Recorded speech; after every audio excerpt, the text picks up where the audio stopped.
Punjabi radio USA ਸੁਣ ਰਹੇ ਸਾਰੇ ਸਰੋਤਿਆਂ ਨੂੰ ਪਿਆਰ ਭਰੀ ਸਤਿ ਸ੍ਰੀ ਅਕਾਲ। ਅਪਡੇਟ ਕੈਲੀਫੋਰਨੀਆ 'ਚ ਸਵਾਗਤ ਹੈ। ਮੈਂ ਰਾਜਕਨਵੀਰ ਸਿੰਘ ਜੁੜ ਚੁੱਕੇ ਨੇ ਹਰਜੋਤ ਸਿੰਘ ਜੀ। ਜੀ ਆਇਆਂ ਨੂੰ ਸਵਾਗਤ ਹੈ। ਸਤਿ ਸ੍ਰੀ ਅਕਾਲ। ਸਤਿ ਸ਼੍ਰੀ ਅਕਾਲ, ਧੰਨਵਾਦ ਜੀ ਆਇਆਂ ਨੂੰ। ਪੰਜਾਬੀ ਰੇਡੀਓ USA ਦੇ ਜਿੰਨੇ ਵੀ ਸਰੋਤੇ ਸਾਡੇ ਸਾਰੇ AM ਸਟੇਸ਼ਨਸ, FM ਸਟੇਸ਼ਨਸ, ਘਰਾਂ ਦੇ ਵਿੱਚ ਰੇਡੀਓ ਸੈਟਸ ਦੇ ਰਾਹੀਂ, ਟੈਲੀਫੋਨ ਦੇ ਰਾਹੀਂ, ਫੇਸਬੁੱਕ, YouTube ਤੇ ਲਾਈਵ ਦੇਖ ਰਹੇ ਹੋ, ਸੁਣ ਰਹੇ ਹੋ, ਸਾਰਿਆਂ ਨੂੰ ਜੀ ਆਇਆਂ ਨੂੰ ਤੇ ਬਹੁਤ ਹੀ ਪਿਆਰ ਤੇ ਸਤਿਕਾਰ ਭਰੀ ਸਤਿ ਸ੍ਰੀ ਅਕਾਲ। ਸਰੋਤਿਓ, ਅੱਜ ਜੂਨ ਦੀ 15 ਤਰੀਕ ਆ ਤੇ ਦਿਨ ਸੋਮਵਾਰ ਆ। ਤੁਹਾਡੇ ਲਈ ਸ਼ਾਮ ਦਾ ਅਪਡੇਟ ਕੈਲੀਫੋਰਨੀਆ ਪ੍ਰੋਗਰਾਮ ਲੈ ਕੇ ਹਾਜ਼ਰ ਹੋਏ ਹਾਂ। ਸਾਡੇ ਅੱਜ ਦੇ ਇਸ ਪ੍ਰੋਗਰਾਮ ਨੂੰ ਸਪਾਂਸਰ ਕਰਦੇ ਨੇ ਖਾਲਸਾ ਇੰਸ਼ੋਰੈਂਸ ਏਜੰਸੀ, ਜਿਨ੍ਹਾਂ ਦੇ ਕੋਲੋਂ ਹਰ ਇੱਕ ਤਰੀਕੇ ਦੀ ਇੰਸ਼ੋਰੈਂਸ ਕਰਵਾ ਸਕਦੇ ਹੋ। ਇੰਸ਼ੋਰੈਂਸ ਬਾਰੇ ਪਤਾ ਕਰਨ ਲਈ call 408-272-2500। Tirkiana immigration law firm USA immigration ਦਾ ਹੋਵੇ ਕਿਸੇ ਵੀ ਤਰੀਕੇ ਦਾ ਕੰਮ, call attorney J Tirkiana 415-909-0503। Gurbachan Singh Nagra Sacramento, Kulwant Singh Jaspal Kaur Johal, Satnam Singh Tatla Yuba City, Gurdev Singh Sohal, Baljinder Singh Rachhpal Kaur Johal Antelope, Jaswinder Nagra Roseville, Avtar Singh Manzil Clovis, Joga Singh Pawar Orangevale, Sarabjit Singh Dhoot Yuba City, Gurnek Singh Bagri Fresno, Paramjit Singh ਦਾਖਾ ਬਰਕਲੇ। ਇਹਨਾਂ ਸਾਰਿਆਂ ਦਾ ਧੰਨਵਾਦ। ਜੇ ਤੁਸੀਂ ਵੀ ਇਸ ਪ੍ਰੋਗਰਾਮ ਨੂੰ ਸਪਾਂਸਰ ਕਰਨਾ ਚਾਹੁੰਦੇ ਹੋ, ਸੰਪਰਕ ਕਰ ਸਕਦੇ ਹੋ 408-722-7698।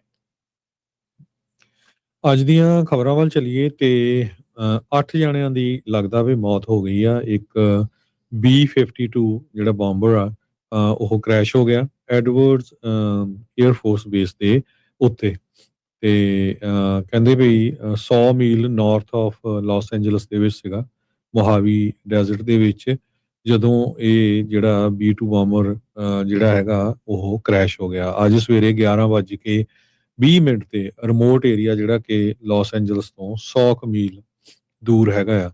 ਨਿਊਜ਼ ਜਿਹੜੀ ਰਿਲੀਜ਼ ਹੋਈ ਆ ਉਹਦੇ ਮੁਤਾਬਕ ਉਹਦੇ 'ਚ 8 ਜਣੇ ਸੀਗੇ।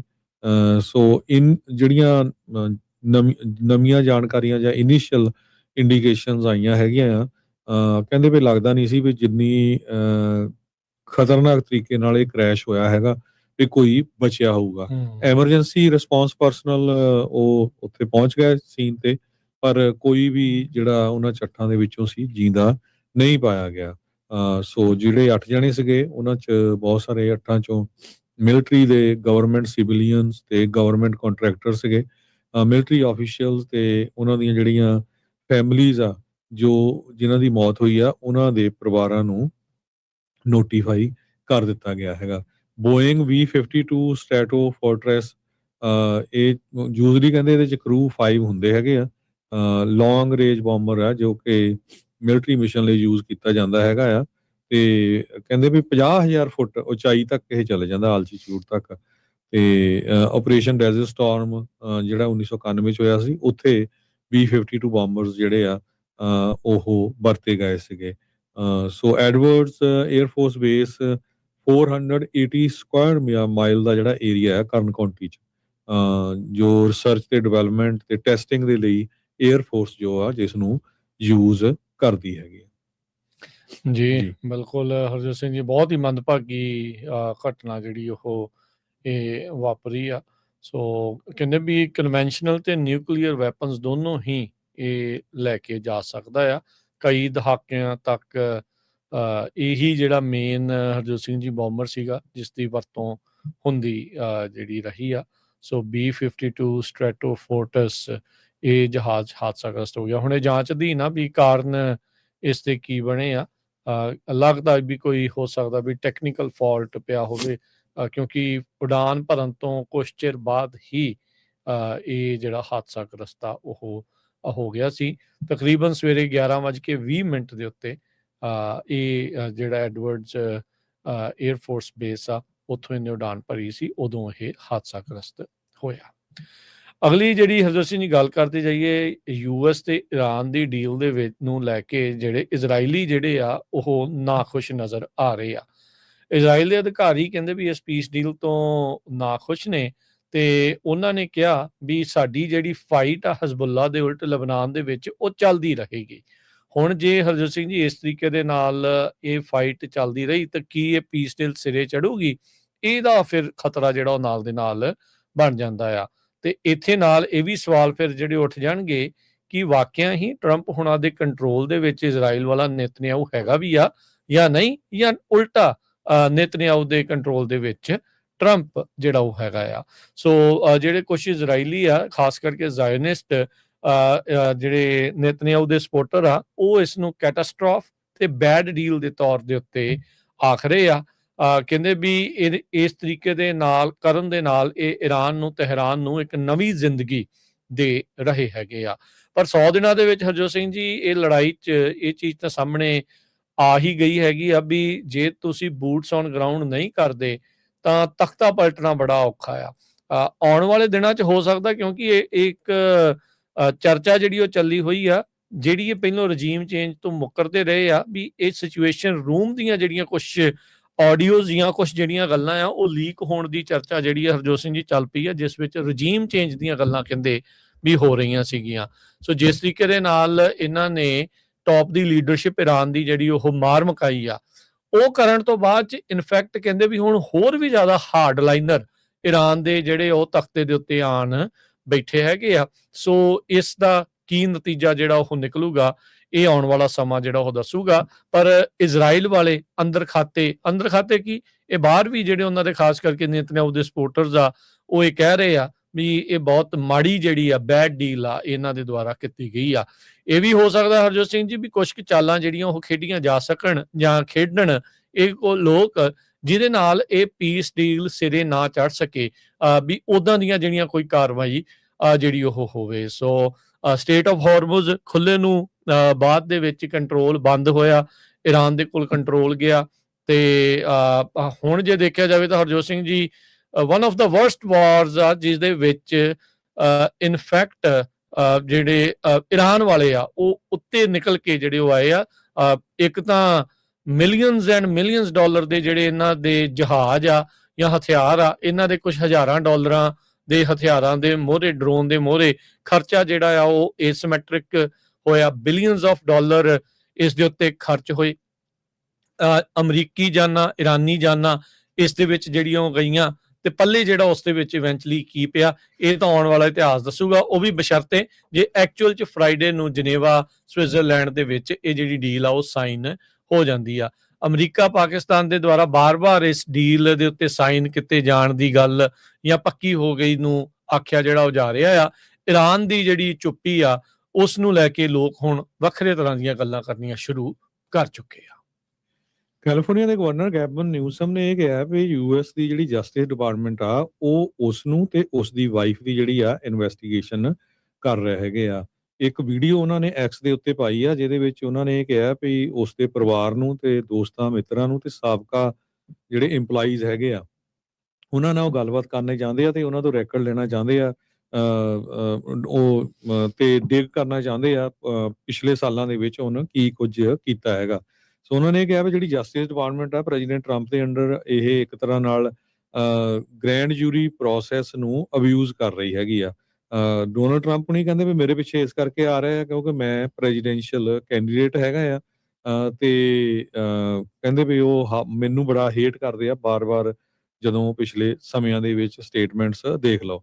ਗੈਬਨ ਨਿਊਸਮ ਡੈਮੋਕ੍ਰੇਟ ਆ ਤੇ ਉਹਨਾਂ ਨੇ ਕਿਹਾ ਵੀ ਟਰੰਪ ਨਹੀਂ ਮੇਰੇ ਪੋਲੀਟੀਕਲ ਐਨਮੀ ਹੈਗੇ ਆ, ਜਿਨ੍ਹਾਂ ਦੇ ਵਿੱਚ ਨਿਊਯਾਰਕ ਦੇ ਅਟਾਰਨੀ ਜਨਰਲ ਲੈਟੀਸ਼ੀਆ ਜੇਮਸ ਵੀ ਹੈਗੇ ਆ, ਸਾਬਕਾ FBI ਦਾ ਡਾਇਰੈਕਟਰ ਜੇਮਸ ਕੋਮੀ, ਉਹਨੂੰ ਵੀ ਕਿਸ ਤਰ੍ਹਾਂ ਜਿਹੜਾ ਟਰੰਪ ਉਹਨਾਂ ਨੇ ਕੀਤਾ ਸੀ, ਤੇ ਸਾਬਕਾ ਜਿਹੜੇ ਫੈਡਰਲ ਰਿਜ਼ਰਵ ਦੇ ਚੇਅਰਮੈਨ ਜਰੋਮ ਪਾਵਲ ਉਹਨਾਂ ਨਾਲ ਵੀ ਕੀ ਕੁਝ ਜਿਹੜੀ ਬੀਤੀ ਆ ਉਹ ਆਪਾਂ ਸਾਰਿਆਂ ਨੂੰ ਪਤਾ ਹੈਗਾ ਆ।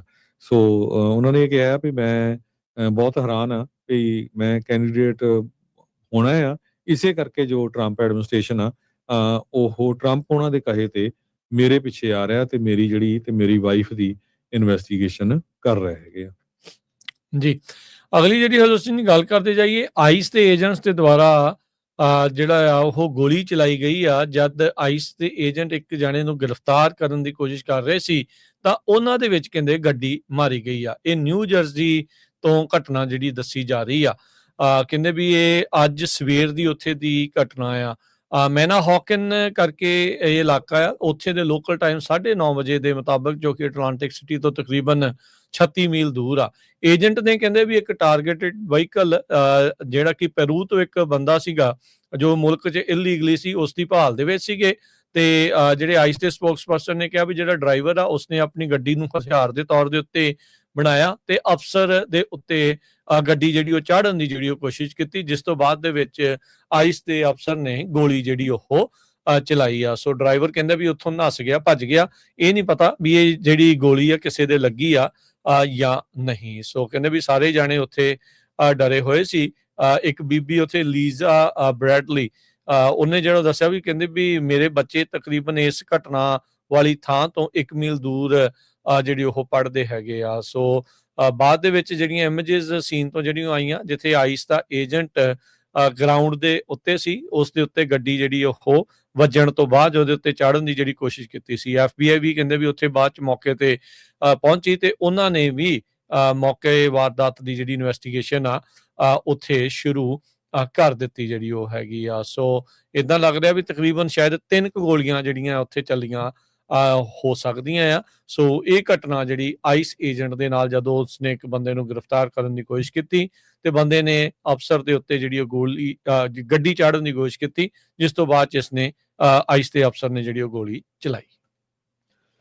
ਫ੍ਰਿਜ਼ਨੋ ਵੀ ਇਹ ਰਿਪੋਰਟ ਕਰ ਰਿਹਾ ਵੀ ਫ੍ਰਿਜ਼ਨੋ ਦਾ ਇਹ ਜਿਹੜੇ ਹਾਈਵੇਜ਼ ਆ ਵੀ ਕੀ ਉਹਨਾਂ ਦੇ ਉੱਤੇ ਟੋਲ ਲਾ ਦੇਣਾ ਚਾਹੀਦਾ, ਜਾਂ ਕਾਰਪੂਲ ਵਾਲੀ ਲੇਨ ਐਡ ਕਰ ਦੇਣੀ ਚਾਹੀਦੀ ਆ, ਜਾਂ ਸਿਰਫ ਟਰੱਕਾਂ ਲਈ ਓਨਲੀ ਲੇਨ ਜਿਹੜੀ ਆ ਉਹ ਬਣਾਉਣੀ ਚਾਹੀਦੀ ਹੈਗੀ ਆ। ਕਹਿੰਦੇ ਵੀ ਟ੍ਰੈਫਿਕ ਬਹੁਤ ਜ਼ਿਆਦਾ ਹੋ ਗਿਆ ਆ ਫ੍ਰਿਜ਼ਨੋ ਦੇ ਹਾਈਵੇਜ਼ ਦੇ ਉੱਤੇ, ਤੇ ਜੋ ਸਟੇਟ ਹਾਈਵੇਜ਼ ਆ ਤੇ ਬਹੁਤ ਵੱਡੀ ਪ੍ਰੋਬਲਮ ਆ। ਜਿਹੜੇ ਰੈਗੂਲਰ ਲੋਕ ਕੰਮ ਤੇ ਜਾਂਦੇ ਆ ਉਹਨਾਂ ਨੂੰ ਬਹੁਤ ਵੱਡੀ ਪ੍ਰੋਬਲਮ ਆ ਰਹੀ ਆ। ਨਵੀਂ ਸਟੱਡੀ ਹੋਈ ਆ ਜੋ ਕਿ ਫ੍ਰਿਜ਼ਨੋ ਕਾਉਂਸਲ ਆਫ ਗਵਰਨਮੈਂਟਸ ਨੂੰ ਪੇਸ਼ ਕੀਤੀ ਗਈ ਆ ਟਰਾਂਸਪੋਰਟੇਸ਼ਨ ਪਲਾਨਿੰਗ ਏਜੰਸੀ ਵੱਲੋਂ, ਤੇ ਉਹਨਾਂ ਨੇ ਇਹ ਕਿਹਾ ਵੀ ਜੋ ਟ੍ਰੈਫਿਕ ਆ ਉਹ ਖਾਸ ਕਰਕੇ ਹਾਈਵੇ 41, 180 ਤੇ 168 ਤੇ 99 ਇਹਨਾਂ ਦੇ ਉੱਤੇ ਬਹੁਤ ਜ਼ਿਆਦਾ ਹੁੰਦਾ ਹੈਗਾ ਆ। ਸੋ ਇੰਨੀ ਜਲਦੀ ਤਾਂ ਨਹੀਂ ਹੋਊਗਾ, ਪਰ ਇਹ ਜ਼ਰੂਰ ਸਟੱਡੀ 'ਚ ਕਿਹਾ ਗਿਆ ਆ ਵੀ ਆਹ 3 ਚੀਜ਼ਾਂ ਤੁਸੀਂ ਕਰ ਸਕਦੇ ਹੈਗੇ ਆ।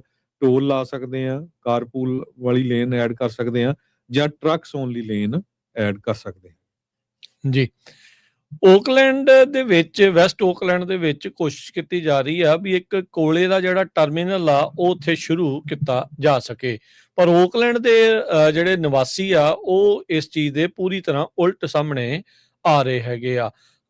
ਉਹ ਕਹਿੰਦੇ ਵੀ ਅਸੀਂ, ਸਾਡੇ ਸ਼ਹਿਰ ਦੇ ਵਿੱਚ ਆਲਰੇਡੀ ਬਹੁਤ ਜ਼ਿਆਦਾ ਟੌਕਸਿਕ ਵੇਸਟ ਤੇ ਹਾਈ ਪੋਲਿਊਸ਼ਨ ਰੇਟ ਹੈਗਾ ਆ, ਤੇ ਜਿਹੜੀ ਕੋਲ ਐਕਸਪੋਰਟ ਫੈਸਿਲਿਟੀ ਜਿਹੜੀ ਇਹ ਓਕਲੈਂਡ 'ਚ ਬਣਾਉਣਾ ਚਾਹ ਰਿਹਾ ਆ ਪ੍ਰਸ਼ਾਸਨ, ਕਹਿੰਦੇ ਵੀ ਇਹਦੇ ਨਾਲ ਹੋਰ ਵੀ ਜ਼ਿਆਦਾ ਮਾੜੇ ਹਾਲਾਤ ਜਿਹੜੇ ਉਹ ਹੋਣਗੇ। ਸੋ ਵੈਸਟ ਓਕਲੈਂਡ ਦੀ ਜਿਹੜੀ ਕੈਲੀਫੋਰਨੀਆ ਦੀ ਨੇਬਰਹੁੱਡ ਆ ਉਹ ਇਸ ਚੀਜ਼ ਦੇ ਉਲਟ ਸਾਹਮਣੇ ਆਈ ਹੈਗੀ ਆ। ਸੋ ਇਹ ਉਹੀ ਹਰਜੋਤ ਸਿੰਘ ਜੀ ਇਲਾਕਾ ਆ ਜਿੱਥੇ ਬਹੁਤ ਜ਼ਿਆਦਾ ਐਕਟਿਵਿਜ਼ਮ ਕਿਸੇ ਟਾਈਮ ਦੇ ਉੱਤੇ ਹੁੰਦਾ ਰਿਹਾ। ਬਲੈਕ ਪੈਂਥਰਸ ਦਾ ਵੀ ਇਸ ਇਲਾਕੇ ਦੇ ਨਾਲ ਸੰਬੰਧ ਰਿਹਾ ਹੈਗਾ ਆ। ਸੋ $75 ਮਿਲੀਅਨ ਦੇ ਨਾਲ ਇੱਥੇ ਕੋਲ ਐਕਸਪੋਰਟ ਟਰਮੀਨਲ ਜਿਹੜਾ ਪੋਰਟ ਹੈਗਾ, ਬੰਦਰਗਾਹ ਹੈਗੀ ਓਕਲੈਂਡ ਦੀ, ਉੱਥੇ ਬਣਾਉਣ ਦੀ ਸਿਫਾਰਿਸ਼ ਟਰੰਪ ਐਡਮਿਨਿਸਟ੍ਰੇਸ਼ਨ ਦੇ ਦੁਆਰਾ ਕੀਤੀ ਗਈ। ਉਹ ਕੋਸ਼ਿਸ਼ ਕਰ ਰਹੇ, ਪੁਸ਼ ਕਰ ਰਹੇ ਸੀਗੇ ਵੀ ਜਲਦ ਤੋਂ ਜਲਦ ਜਿਹੜੀ ਉਹ ਬਣੇ।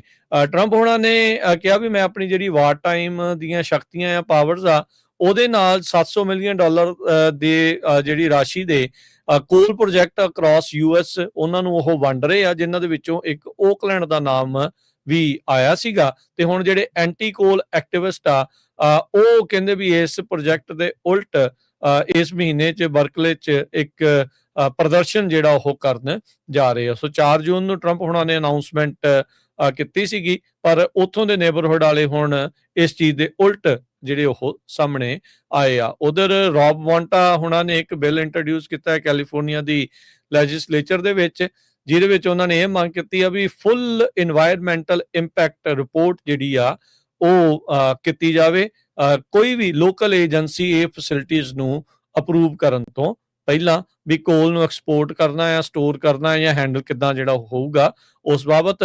ਸੋ ਬਿਊਰੋਕ੍ਰੇਸੀ ਦੀ ਜਿਹੜੀ ਟੇਪ ਆ ਉਹ ਲੱਗਦਾ ਵੀ ਕੋਲ ਐਕਸਪੋਰਟ ਦੇ ਉੱਤੇ ਇਸ ਟਰਮੀਨਲ ਦੇ ਉਲਟ ਜਿਹੜੀ ਉਹ ਨਾਲ ਦੇ ਨਾਲ ਲੋਕਾਂ ਦੀ ਵਿਰੋਧਤਾ ਦਾ ਸਾਹਮਣਾ ਕਰਨਾ ਪੈ ਰਿਹਾ ਹੈ।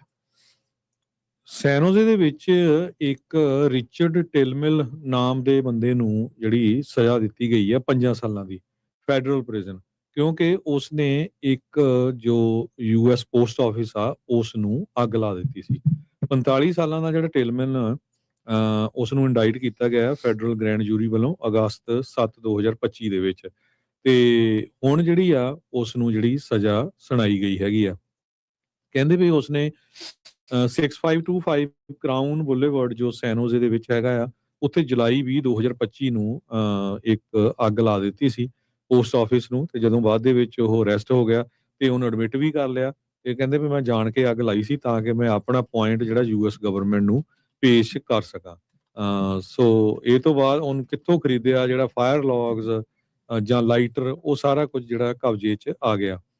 ਤੇ ਯੂਐਸ ਦੇ attorney Craig Missakian, US postal inspection service ਦੇ ਸੈਨ ਫਰਾਂਸਿਸਕੋ ਡਿਵੀਜ਼ਨ ਦੇ inspector in charge Stephen Sherwood, bureau of alcohol, tobacco ਤੇ ਫਾਇਰ ਆਰਮ ਤੇ ਐਕਸਪਲੋਸਿਵ ATF ਦੇ ਜਿਹੜੇ ਸਪੈਸ਼ਲ ਏਜੰਟ ਜੌਨ ਵੈਸਟਰ ਤੇ ਫੈਡਰਲ ਬਿਊਰੋ ਆਫ ਇਨਵੈਸਟੀਗੇਸ਼ਨ ਦੇ ਸਪੈਸ਼ਲ ਏਜੰਟ ਚਾਰਜ ਸਕਾਟ, ਇਹਨਾਂ ਨੇ ਸਾਰੀ ਜਿਹੜੀ ਇਨਵੈਸਟੀਗੇਸ਼ਨ ਕੀਤੀ ਸੀ।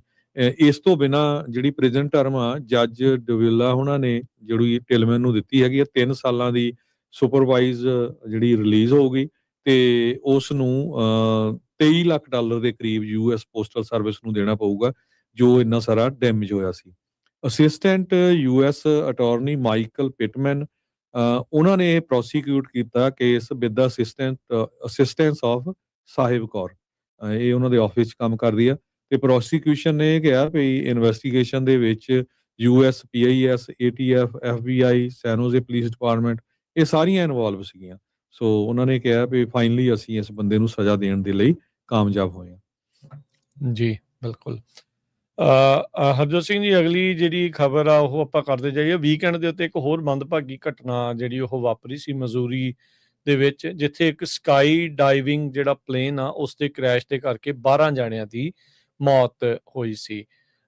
ਮਜ਼ੂਰੀ ਦੇ ਬਟਲਰ ਮੈਮੋਰੀਅਲ 에ਅਰਪੋਰਟ ਤੋਂ ਇਹ ਜਹਾਜ਼ ਉੱਡਿਆ ਸੀਗਾ। ਫਿਰ ਅਚਾਨਕ ਕੋਈ ਮੁਸ਼ਕਲ ਉਸ ਦੇ ਵਿੱਚ ਆਈ, ਐਮਰਜੈਂਸੀ ਲੈਂਡਿੰਗ ਕਰਨ ਦੀ ਉਹਨਾਂ ਨੇ ਅਟੈਂਪਟ ਕੀਤਾ ਪਰ ਉਹ ਨਹੀਂ ਕਰ ਸਕੇ, ਤੇ ਸਾਰਿਆਂ ਦੇ ਸਾਰੇ ਜਾਣੇ ਜੋ ਸਵਾਰ ਸੀਗੇ ਉਸ ਜਹਾਜ਼ ਦੇ ਵਿੱਚ, ਉਸ ਪਲੇਨ 'ਚ, ਉਹਨਾਂ ਦੀ ਮੌਤ ਹੋਈ। 11 ਪੈਸੰਜਰ ਤੇ ਇੱਕ ਪਾਇਲਟ ਇਸ ਦੇ ਵਿੱਚ ਸ਼ਾਮਲ ਜਿਹੜੇ ਉਹ ਸੀਗੇ। ਸੋ ਇਸ ਟਾਈਮ ਇਸ ਦੀ ਇਨਵੈਸਟੀਗੇਸ਼ਨ ਵੀ ਜਿਹੜੀ ਉਹ NTSB ਦੇ ਦੁਆਰਾ ਸ਼ੁਰੂ ਕਰ ਦਿੱਤੀ ਗਈ ਹੈਗੀ ਆ। ਸੋ ਪੈਸੀਫਿਕ ਐਰੋਸਪੇਸ ਦੇ ਦੁਆਰਾ 2010 ਦਾ ਬਣਿਆ ਹੋਇਆ ਇਹ ਜਹਾਜ਼ ਸੀਗਾ, ਤੇ ਇਹ ਰਜਿਸਟਰਡ ਸੀਗਾ sky high aero LLC, Jasper Tennessee ਦੀ ਇੱਕ ਕੰਪਨੀ ਆ, ਉਸ ਦੇ ਜਿਹੜੇ ਉਹ ਨਾਲ।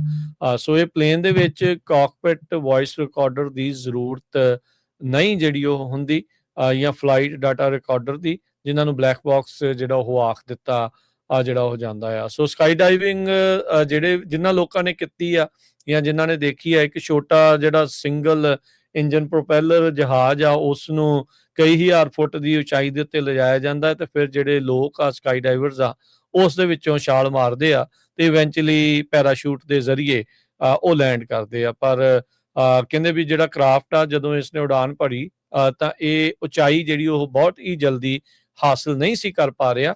ਹੋ ਸਕਦਾ ਵੀ ਕੋਈ ਇੰਜਨ ਦੇ ਵਿੱਚ ਦਿੱਕਤ ਜਿਹੜੀ ਉਹ ਹੋਵੇ, ਤੇ ਕਹਿੰਦੇ ਵੀ ਇਹਨੇ ਸ਼ਾਰਪ ਲੈਫਟ ਟਰਨ ਲਿਆ ਪਰ ਉਸ ਤੋਂ ਬਾਅਦ ਦੇ ਵਿੱਚ ਇਹ ਕ੍ਰੈਸ਼ ਕਰ ਗਿਆ। ਹਾਈਵੇ ਦੇ ਉੱਤੇ ਇਸ ਦੇ ਪਾਇਲਟ ਨੇ ਐਮਰਜੈਂਸੀ ਲੈਂਡਿੰਗ ਕਰਨ ਦੀ ਕੋਸ਼ਿਸ਼ ਕੀਤੀ, ਤੇ ਪਰ ਫਿਰ ਵੀ ਜਿਹੜੇ ਉਸ ਦੇ ਵਿੱਚ ਨਾਕਾਮਯਾਬ ਰਿਹਾ, ਤੇ 12 ਦੇ 12 ਜਾਣਿਆਂ ਦੀ ਜਿਹੜੀ ਉਹ ਮੌਤ ਜਿਹੜੀ ਉਹ ਹੋ ਗਈ ਆ। ਸੋ ਜਿਹੜੇ ਲੋਕ ਉੱਥੇ ਮੌਜੂਦ ਸੀ ਉਹ ਕਹਿ ਰਹੇ ਆ ਵੀ ਲੱਗ ਇਹੀ ਰਿਹਾ ਦੇਖ ਕੇ ਵੀ ਜਿਹੜਾ ਜਹਾਜ਼ ਆ ਉਸ ਦੇ ਵਿੱਚ ਪੂਰੀ ਤਰ੍ਹਾਂ ਪਾਵਰ ਨਹੀਂ ਸੀ ਆ ਰਹੀ। ਕੈਲੀਫੋਰਨੀਆ ਜਿਹੜੀ ਸਟੇਟ ਆ ਉਹ ਬਹੁਤ ਸਾਰੇ ਲੋਕਾਂ ਨੂੰ ਮਨੀ ਓ ਕਰਦੀ ਆ। ਬਹੁਤ ਵਾਰ ਜਿਹੜਾ ਅਨਕਲੇਮਡ ਫੰਡਸ ਹੁੰਦੇ ਹੈਗੇ ਆ ਉਹ ਸਟੇਟ ਦੇ ਕੋਲ ਚਲ ਜਾਂਦੇ ਆ। ਕੋਈ ਤੁਹਾਡੀ ਇੰਸ਼ੋਰੈਂਸ ਸੀ ਜਾਂ ਕਿਤੇ ਕੋਈ ਬੈਂਕ ਅਕਾਊਂਟ ਬੰਦ ਹੋ ਗਿਆ, ਬਹੁਤ ਤਰ੍ਹਾਂ ਕਿਸੇ ਨੇ ਤੁਹਾਨੂੰ ਪੈਸੇ ਦਿੱਤੇ ਸੀ ਕਿਸੇ ਕਾਰਪੋਰੇਸ਼ਨ ਨੇ, ਤੇ ਤੁਸੀਂ ਚੈੱਕ ਮਿਸ ਕਰ ਗਏ, ਉਹ ਜਮ੍ਹਾਂ ਨਹੀਂ ਹੋਇਆ, ਥੋੜੇ ਸਮੇਂ ਬਾਅਦ ਉਹ ਸਟੇਟ ਨੂੰ ਪੈਸੇ ਚਲੇ ਜਾਂਦੇ ਹੈਗੇ ਆ। ਉਹ ਬਿਲੀਅਨਸ ਆਫ ਡਾਲਰ 'ਚ ਆ। ਕੈਲੀਫੋਰਨੀਆ ਦੇ ਕੋਲ $15 ਬਿਲੀਅਨ ਇਸ ਵੇਲੇ ਅਨਕਲੇਮਡ ਮਨੀ ਆ, ਬੀ ਲਾਈਕ ਬਿਲੀਅਨ। ਸੋ ਬੜਾ ਈਜ਼ੀ ਜਿਹਾ ਹੈਗਾ, ਮੈਂ ਤੁਹਾਨੂੰ ਸਾਈਟ ਦੱਸ ਦਿੰਦਾ। ਆਪਣਾ ਤੁਸੀਂ ਨਾਂ ਪਾਓ ਤੇ ਸਿਟੀ ਪਾ ਦਿਓ, ਤੇ ਜੇ ਤੁਸੀਂ ਕੋਈ ਪੈਸੇ ਸਟੇਟ ਤੁਹਾਨੂੰ ਉਹ ਕਰਦੀ ਆ, ਉੱਥੇ ਆ ਜਾਂਦਾ ਵੀ ਜੀ ਇਸ ਕੰਪਨੀ ਦੇ ਪੈਸੇ ਆ, ਤੇ ਤੁਸੀਂ ਏਦਾਂ ਜਿਹੜਾ ਆ ਉਹ ਨੋਟਰੀ ਕਰਾ ਕੇ ਭੇਜਣਾ ਹੁੰਦਾ, ਤੇ ਤੁਸੀਂ ਉਹ ਪੈਸੇ ਕਲੇਮ ਕਰ ਸਕਦੇ ਆ। LA ਕਾਉਂਟੀ 'ਚ ਇਕੱਲੀ 'ਚ $5.3 ਬਿਲੀਅਨ ਸਟੇਟ ਦਾ ਪਿਆ, ਔਰੇਂਜ ਕਾਉਂਟੀ 'ਚ $1 ਬਿਲੀਅਨ, ਸੈਨ ਬਰਨਡੀਨੋ 'ਚ $413 ਮਿਲੀਅਨ, ਰਿਵਰਸਾਈਡ 'ਚ $419 ਮਿਲੀਅਨ, ਟੋਟਲ $5.6 ਬਿਲੀਅਨ ਹੈਗਾ। ਸੋ ਜੇ ਤੁਸੀਂ ਸਰਚ ਕਰਨਾ ਵੀ ਤੁਹਾਡੇ ਨਾਂ ਤੇ ਕੋਈ ਪੈਸੇ ਤਾਂ ਨਹੀਂ ਪਏ ਸਟੇਟ ਦੇ ਕੋਲ, ਤਾਂ ਤੁਸੀਂ ਵੈਬਸਾਈਟ ਨੋਟ ਕਰ ਲਓ, claimit.ca.gov, claimit.ca, claimit.ca.gov। ਸੋ ਤੁਸੀਂ ਨਾਂ ਪਾਉਣਾ ਆ, ਤੇ ਕਈ ਵਾਰ ਨਾਂ ਦੇ ਸੇਮ ਬੰਦੇ ਹੁੰਦੇ ਆ, ਫਿਰ ਤੁਸੀਂ ਸਿਟੀ ਐਡਰੈਸ ਪਾ ਸਕਦੇ ਹੈਗੇ ਆ। ਤੇ ਕਈ ਕਈਆਂ ਵਾਰੀ ਦੇ ਤੁਹਾਡੇ ਪੁਰਾਣੇ ਐਡਰੈਸਾਂ ਦੇ ਉੱਤੇ ਵੀ ਉਹ ਹੁੰਦੇ ਨੇ, ਹਾਂਜੀ ਸੋ ਐਡਰੈਸ ਮੂਵ ਬੰਦਾ ਚਲੇ ਬੰਦਾ ਜਾਂਦਾ ਆ। ਮੂਵ ਹੁੰਦਾ ਹੈ। ਕਈਆਂ ਦੇ ਮੈਂ ਦੇਖਿਆ 5-5 700 ਡਾਲਰ ਵੀ ਪਿਆ ਹੈਗਾ ਆ। ਅੱਜ ਕੱਲ ਤਾਂ ਕਿਉਂਕਿ ਹਰਜੋਤ ਸਿੰਘ ਜੀ ਆਪਣੀ ਟੈਂਕੀ ਜਿੰਨਾ ਹੀ ਹੋ ਜਾਵੇ ਗੈਸ ਭਰਾਉਣ ਜੋਗੀ, ਉਹ ਵੀ ਬਹੁਤ ਆ, ਜੀ, ਉਹ ਵੀ ਤੇ ਚੰਗਾ ਹੀ ਨਾਲੇ ਲੱਗੂਗਾ। ਬੜਾ ਫ੍ਰੀ ਆ, ਕੋਈ ਚਾਰਜ ਨਹੀਂ ਹੈ ਕਲੇਮ ਕਰਨ ਦੇ ਲਈ, ਤੇ ਥੋੜੇ ਮਿੰਟ ਲੱਗਦੇ ਹੈਗੇ। ਹਾਂ ਉਹ ਨੋਟਰੀ ਕਰਾ ਕੇ ਪੇਪਰ ਭੇਜਣਾ ਪੈਂਦਾ ਹੈਗਾ। ਸੋ ਵੈਬਸਾਈਟ ਨੋਟ ਕਰ ਲਿਓ ਤੇ ਸਰਚ ਕਰ ਲਿਓ, ਆਪਣੇ ਪਰਿਵਾਰਾਂ ਦੇ ਮੈਂਬਰ, ਹੋਰ ਕੋਈ ਤੁਹਾਡਾ ਯਾਰ ਦੋਸਤ ਮਿੱਤਰ ਕਈ ਵਾਰ ਹੋਰ ਸਟੇਟ 'ਚ ਮੂਵ ਹੋ ਜਾਂਦਾ ਆ। ਇੱਥੇ ਉਹਨਾਂ ਨੇ ਕੋਈ ਇੰਸ਼ੋਰੈਂਸ ਲਈ ਸੀ, ਕੈਂਸਲ ਹੋ ਗਈ, ਜਾਂ ਬੈਂਕ ਅਕਾਊਂਟ ਸੀ ਬੰਦ ਹੋ ਗਿਆ, ਜਾਂ ਕੋਈ ਮੋਬਾਈਲ ਫੋਨ ਦਾ ਆ, ਜਾਂ ਇਲੈਕਟ੍ਰੀਸਿਟੀ ਦਾ ਆ, ਜਾਂ ਕਈਆਂ ਨੇ ਘਰ ਵੇਚਿਆ ਹੁੰਦਾ, ਤੁਹਾਨੂੰ ਪੈਸੇ ਵਾਪਸ ਆਏ ਆ, ਉਹ ਕਿਉਂਕਿ ਐਡਰੈਸ ਮੂਵ ਹੋ ਗਿਆ, ਤੁਹਾਨੂੰ ਪਤਾ ਹੀ ਨਹੀਂ ਹੈ। ਸੋ ਇਹ ਬਹੁਤ ਵਧੀਆ ਹੈ, ਉਹਨਾਂ ਨੇ ਵੈਬਸਾਈਟ ਬਣਾਇਆ, ਤੇ ਤੁਸੀਂ ਉੱਥੇ ਆਪਣਾ ਨਾਂ ਐਂਟਰ ਕਰੋ, ਤੇ ਤੁਹਾਡੇ ਸਾਹਮਣੇ ਆ ਜਾਣੇ ਆ ਵੀ ਤੁਹਾਨੂੰ ਜਿਹੜੀ ਸਟੇਟ ਪੈਸੇ ਉਹ ਕਰਦੀ ਹੈਗੀ ਆ, ਤੇ ਤੁਸੀਂ ਉਹਨੂੰ ਕਲੇਮ ਕਰ ਸਕਦੇ। ਬਹੁਤ ਵਾਰੀ ਜਿਹੜੀਆਂ ਹਰਜੋਤ ਸਿੰਘ ਜੀ ਸੈਟਲਮੈਂਟਸ ਹੁੰਦੀਆਂ ਆ ਕਈ ਕੰਪਨੀਆਂ ਦੇ ਜੀ ਕੇਸਾਂ ਦੀਆਂ, ਉਹਦੇ ਵਿੱਚ ਤੁਹਾਡਾ ਨਾਮ ਹੁੰਦਾ, ਤੁਹਾਨੂੰ ਪਤਾ ਹੀ ਨਹੀਂ ਹੁੰਦਾ ਕਿੱਦਾਂ ਕਲੇਮ ਕਰਨੇ ਆ। ਇੰਸ਼ੋਰੈਂਸ ਵਾਲੇ ਕਈ ਵਾਰੀ ਤੁਹਾਨੂੰ ਐਕਸਟਰਾ ਚਾਰਜ ਕਿਤੇ ਹੁੰਦੇ ਆ, ਉਹ ਤੁਹਾਡੇ ਪ੍ਰੀਮੀਅਮ ਦੇ ਰੀਫੰਡ ਜਿਹੜੇ ਉਹ ਆਉਂਦੇ ਆ। ਕਈ ਵਾਰੀ ਤੁਹਾਡੇ ਵੱਲੋਂ ਹੀ ਕਿਤੇ ਓਵਰ ਪੇਮੈਂਟ ਹੋ ਗਈ ਹੁੰਦੀ ਆ, ਉਹ ਵਾਪਸ ਜਿਹੜੇ ਉਹ ਹੁੰਦੇ, ਕਈ ਵਾਰੀ ਸੈਂਟਾਂ 'ਚ ਵੀ ਹੁੰਦੇ ਆ, ਤੇ ਕਈ ਵਾਰੀ ਡਾਲਰਾਂ 'ਚ ਵੀ ਜਿਹੜਾ ਉਹ ਹੁੰਦਾ ਆ। ਸੋ ਮੇਕ ਸ਼ੋਰ ਜਿਹੜਾ ਉਹ ਤੁਸੀਂ ਕਰੋ, ਤੇ ਜਿੰਨੇ ਵੀ ਮਿਲਦੇ ਆ ਉਹ ਤੁਹਾਡੇ ਹੀ ਆ, ਤੁਹਾਨੂੰ ਹੀ ਮਿਲਣੇ ਸੀਗੇ। ਸੋ ਮੇਕ ਸ਼ੋਰ ਕਰੋ ਵੀ ਤੁਹਾਨੂੰ ਜਿਹੜੇ ਇਵੈਂਚੁਅਲੀ ਮਿਲ ਜਾਣ, ਤੇ ਉਹਨਾਂ ਨੂੰ ਜਾ ਕੇ ਜਿਹੜਾ ਉਹ ਤੁਸੀਂ ਕਲੇਮ ਕਰ ਸਕਦੇ ਹੈਗੇ ਆ ਜੀ। ਤੇ ਹਰਜੋਤ ਸਿੰਘ ਜੀ, ਸਮਾਂ ਆਪਣੇ ਪ੍ਰੋਗਰਾਮ ਦਾ ਜਿਹੜਾ ਉਹ ਇੱਥੇ ਹੀ ਹੁਣ ਸਮਾਪਤ ਆਪਾਂ ਕਰਾਂਗੇ। ਜਾਂਦੇ ਜਾਂਦੇ ਜੇ ਮਾਰਕੀਟਸ ਦਾ ਹਾਲ ਜਿਹੜਾ ਉਹ ਤੁਹਾਨੂੰ ਦੱਸਦੇ ਜਾਈਏ, ਤਾਂ ਅੱਜ ਜਿਹੜੀ ਆ ਸਟਾਕ ਮਾਰਕੀਟ ਆ, ਇੱਕ ਟਾਈਮ ਦੇ ਉੱਤੇ ਤਾਂ 700 ਪੁਆਇੰਟ ਤੋਂ ਵੀ ਵੱਧ ਜਿਹੜਾ ਡਾਊ ਜੋਨ ਆ ਉਹ ਤਾਂ ਚਲਾ ਗਿਆ ਸੀ, ਬਟ ਇਵੈਂਚੁਅਲੀ ਪੋਜ਼ਿਟਿਵ ਦੇ ਵਿੱਚ ਹੀ ਰਹੀ। 600 ਤੇ 69 ਪੁਆਇੰਟ ਵੱਧ ਕੇ 51,671 ਤੇ ਬੰਦ ਹੋਇਆ। S&P 123 ਪੁਆਇੰਟ ਵੱਧ ਕੇ 7554, ਨੈਸਡੈਕ 700 ਤੇ 95 ਪੁਆਇੰਟ ਵੱਧ ਕੇ 26,684 ਦੇ ਉੱਤੇ ਜਿਹੜਾ ਬੰਦ ਹੋਇਆ। ਸੋਨੇ ਦਾ ਭਾਅ 4300 ਤੇ $37 ਪ੍ਰਤੀ ਟਰੋਏ ਆਉਂਸ। ਕੱਚੇ ਤੇਲ ਦੀ ਕੀਮਤ $81 ਪ੍ਰਤੀ ਬੈਰਲ ਜਿਹੜੀ ਹੋ ਰਹੀ ਆ। 10 year yield 4.47%। ਕ੍ਰਿਪਟੋ ਕਰੰਸੀ 'ਚ ਬਿਟਕੋਇਨ 66,219 ਤੇ ਇਥੀਰੀਅਮ 1792 $US ਦੇ ਬਰਾਬਰ ਚੱਲ ਰਿਹਾ ਹੈਗਾ। ਤੇ ਕਰੰਸੀ ਦੀ ਗੱਲ ਕਰਦੇ ਜੀ, ਇੱਕ $1 ਦੇ ਬਰਾਬਰ ਇੰਡੀਆ ਦੇ 94 ਰੁਪਏ 62 ਪੈਸੇ ਰਹੇ ਆ, ਪਾਕਿਸਤਾਨ ਦੇ 278 ਰੁਪਏ ਤੇ 26 ਪੈਸੇ, ਕੈਨੇਡਾ ਦੇ $1 ਤੇ 39 ਸੈਂਟ। ਤੇ ਫੀਫਾ ਦਾ ਜਿਹੜਾ world cup Harjot Singh ji, New Zealand ਤੇ ਈਰਾਨ ਦੇ ਵਿੱਚ ਜਿਹੜਾ ਅੱਜ ਦਾ ਚੌਥਾ ਮੈਚ ਸ਼ੁਰੂ ਹੋ ਚੁੱਕਾ ਆ। ਆਪਣਾ ਸਿੰਘ ਸਰਪ੍ਰੀਤ ਸਿੰਘ ਉਹ ਸਟਾਰਟਿੰਗ ਲਾਈਨਅਪ ਦੇ ਵਿੱਚ ਆ, ਮਿਡਫੀਲਡ ਦੇ ਵਿੱਚ ਉਹ ਖੇਡ ਰਿਹਾ ਆ। ਸੋ ਜਿਨ੍ਹਾਂ ਦੇ ਕੋਲ ਵੀ ਮੌਕਾ ਹੈਗਾ ਆ, ਸੋ ਗੇਮ ਨੂੰ ਚਲੋ ਦੇਖੋ, ਤੇ ਇਹੀ ਆਪਾਂ ਕੋਸ਼ਿਸ਼ ਕਰਦੇ ਹਾਂ ਵੀ ਵਧੀਆ ਢੰਗ ਦੇ ਨਾਲ ਜਿਹੜਾ ਉਹ ਰਵੇ। ਸੋ ਇਹ ਜਿਹੜਾ ਹਰਜੋਤ ਸਿੰਘ ਜੀ ਅੱਜ ਦਾ ਮੈਚ ਈਰਾਨ ਤੇ ਨਿਊਜ਼ੀਲੈਂਡ ਦੇ ਵਿੱਚ ਆ, ਉਹ US ਦੇ ਵਿੱਚ ਹੀ ਖੇਡਿਆ ਜਿਹੜਾ ਉਹ ਜਾ ਰਿਹਾ ਆ। ਅੱਜ ਦੇ ਮੈਚਾਂ ਦੇ ਵਿੱਚ ਜੇ ਹੁਣ ਤੱਕ ਦੀ ਤੁਹਾਡੇ ਨਾਲ ਸਾਂਝ ਕਰਦੇ ਜਾਈਏ, ਅੱਜ ਕੋਈ ਵੀ ਜੇਤੂ ਨਹੀਂ ਰਿਹਾ। ਤਿੰਨੇ ਮੈਚ ਇਸ ਤੋਂ ਪਹਿਲਾਂ ਡਰਾ ਰਹੇ ਆ। ਸਪੇਨ ਤੇ ਕਾਬੋ ਵਰਦੇ ਦੇ ਵਿੱਚ 0-0 ਦੇ ਨਾਲ ਸਪੇਨ ਨੇ ਬਹੁਤ ਅਟੈਕ ਕੀਤੇ। ਕਾਬੋ ਵਰਦੇ ਦਾ ਜਿਹੜਾ ਗੋਲਕੀਪਰ ਸੀਗਾ, ਉਹਦੀ ਇੰਨੀ ਕੁ ਜ਼ਿਆਦਾ ਹਰਜੋਤ ਸਿੰਘ ਜੀ ਪ੍ਰਸ਼ੰਸਾ ਹੋਈ ਆ। ਗੇਮ ਖੇਡਦੇ ਮਿਲੀਅਨ ਤੋਂ ਵੱਧ ਉਹਦੇ ਜਿਹੜੇ ਫਾਲੋਅਰ ਆ ਇੰਸਟਾਗ੍ਰਾਮ ਦੇ ਉੱਤੇ ਜਿਹੜੇ ਉਹ ਵੱਧ ਗਏ। 40 ਸਾਲ ਉਸ ਦੇ ਕਾਬੋ ਵਰਦੇ ਦੇ ਗੋਲਕੀਪਰ ਦੀ ਜਿਹੜੀ ਆ ਉਮਰ ਹੈਗੀ ਆ।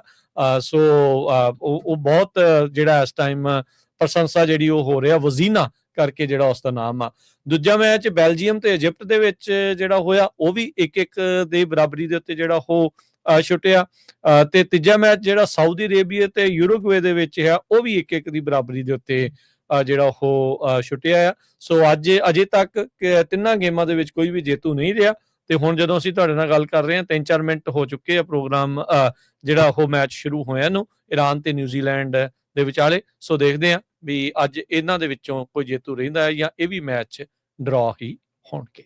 ਸੋ ਹੁਣ ਲਈਏ ਜੀ ਇਜਾਜ਼ਤ। ਸਭ ਨੂੰ ਪਿਆਰ ਭਰੀ ਸਤਿ ਸ੍ਰੀ ਅਕਾਲ।